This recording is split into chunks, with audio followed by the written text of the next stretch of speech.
Absolve Domine, anima somnium fidelium defunctorum. प्रिय भाइयों और बहनों, प्रभु यीशु मसीह के पावन और समर्थी नाम में आप सबों को नमस्कार।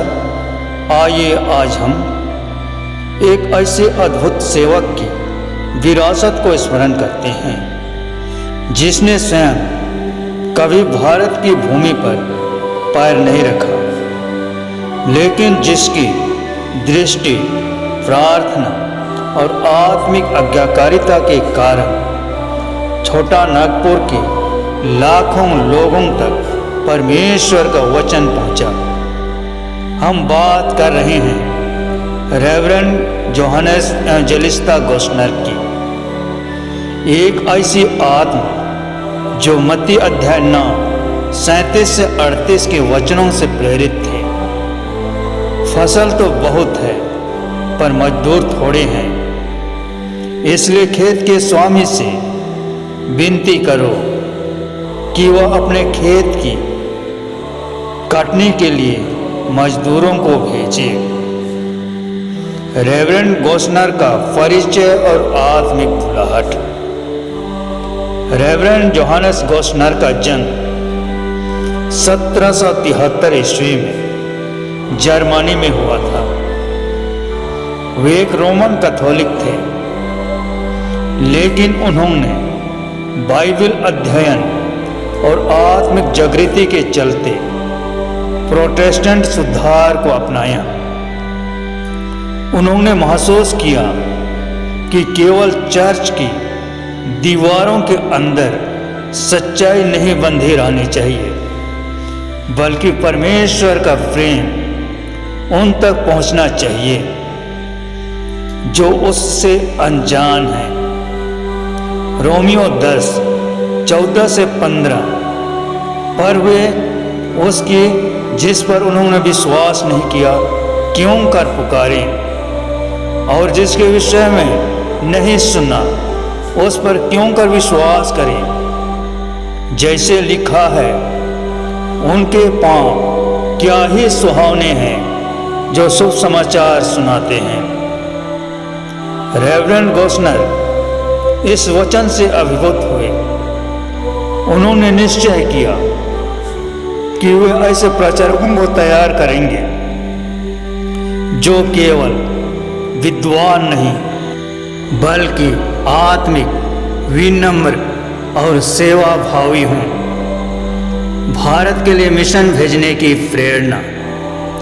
उस समय भारत में ब्रिटिश राज था और अनेक क्षेत्रों में मिशन कार्य चल रहा था, लेकिन छोटा नागपुर जैसे क्षेत्र अभी तक अंधकार और उपेक्षा में थे। रेवरेंड गोस्नर को जब छोटा नागपुर क्षेत्र की सामाजिक दशा, जातीय भेदभाव, निर्धनता और अंधविश्वास की जानकारी मिली तो उनका हृदय भर आया। उन्होंने कहा, हमें उन तक जाना है जिनके पास कोई नहीं गया। जहां अंधकार है वहीं प्रकाश ले जाना है। मिशनरियों को तैयार करने की प्रक्रिया। रेवरेंड गोस्नर ने बर्लिन में गोस्नर मिशन ट्रेनिंग स्कूल का स्थापना की, जहां सदा जीवन, आत्मिक अनुशासन, बाइबल अध्ययन और व्यवहारिक प्रशिक्षण पर जोर दिया गया। उन्होंने ऐसे व्यक्तियों को चुना जो दिल से सेवा करना चाहते थे, ना कि केवल डिग्रियों से। सन 1844 में उन्होंने 4 युवकों को चुना: reverend Emil Schatz, Augustus Brandt, reverend Frederick वास, रेवरेंड ए थियोडर यांके। ये वे फसल के मजदूर थे जिन्हें प्रभु ने गोस्नर साहब की प्रार्थनाओं के उत्तर स्वरूप बुलाया, जो छोटा नागपुर में आत्मिक फसल की कटनी के लिए आइए। छोटा नागपुर में मिशन भेजने का उद्देश्य परमेश्वर के वचन का प्रचार करना, जैसा 2 तीमुथियुस 4:2 में लिखा है कि तू वचन को प्रचार कर, समय और असमय तैयार रह, सब प्रकार की सहनशीलता और शिक्षा के साथ उल्हाना दे और डांट और समझा। रेवरेंड गोस्नर ने उन्हें यह कहकर भेजा, only the gospel can truly uplift the souls of the apprised.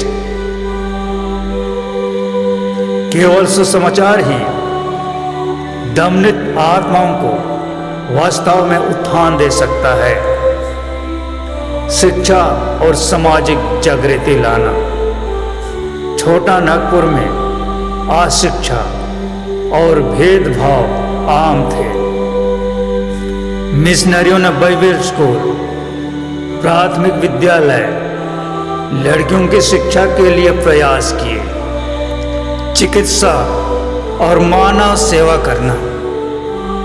उन्होंने मानव सेवा को मसीह साक्षी का एक अंग माना।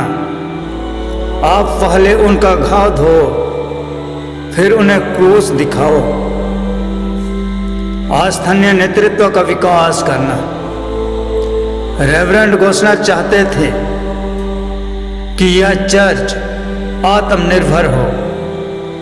वे केवल मछली खाना ना सीखें, बल्कि मछली पकड़ना भी सीखें। 2 नवंबर 1845 को ये 4 मिशनरी रांची के पास पूर्वी मोरहाबादी में पहुंचे। प्रारंभिक चुनौतियां, भाषा की कठिनाइयां, सांस्कृतिक अनभिज्ञता, गर्म जलवायु, स्थानीय विरोध। फिर भी उन्होंने प्रेरितों के काम 20-24 को पकड़ रखा था, जो इस प्रकार लिखा हुआ है, परंतु मैं अपने प्राण को कुछ नहीं समझता कि उसे प्रिय जानूं, वरन यह कि मैं अपनी दौड़ को और उससे रुकाई को पूरी करूं, जो मैंने परमेश्वर के अनुग्रह के सुसमाचार पर गवाही देने के लिए प्रभु यीशु से पाई है। मिशन के प्रारंभिक फल। 9 जून 1850 को पहला बपतिस्मा दिया गया।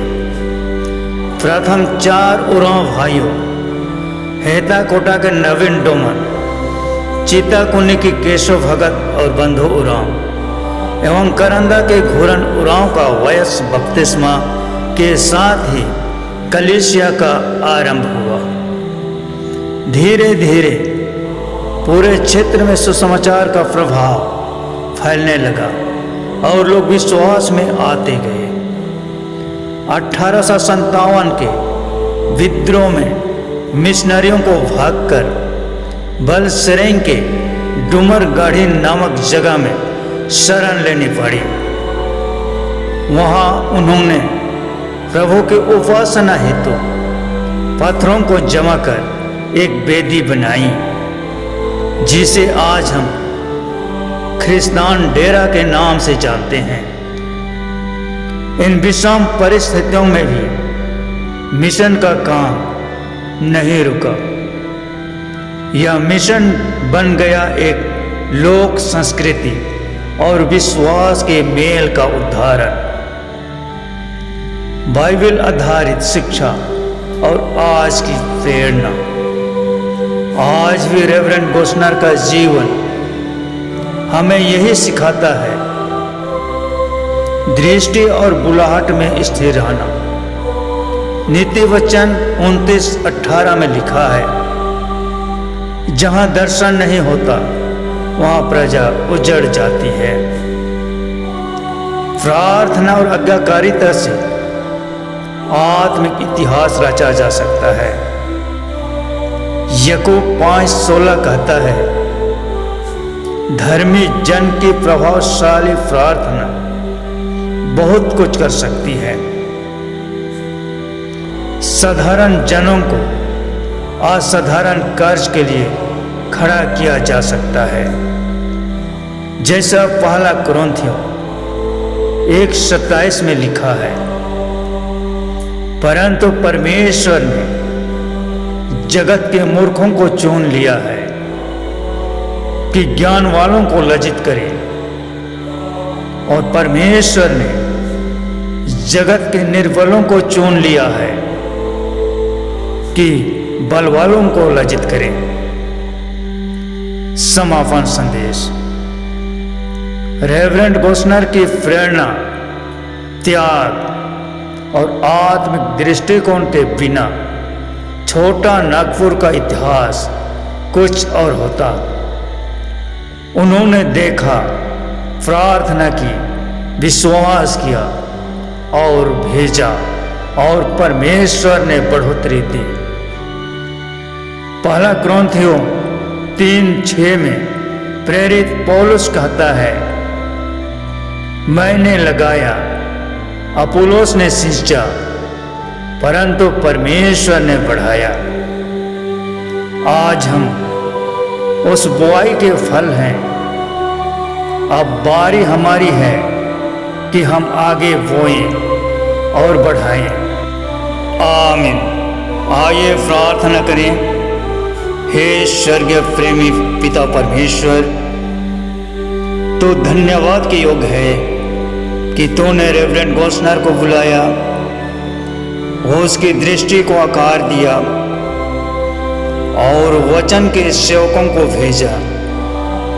आज हम उनके विश्वास की विरासत में भागी हैं।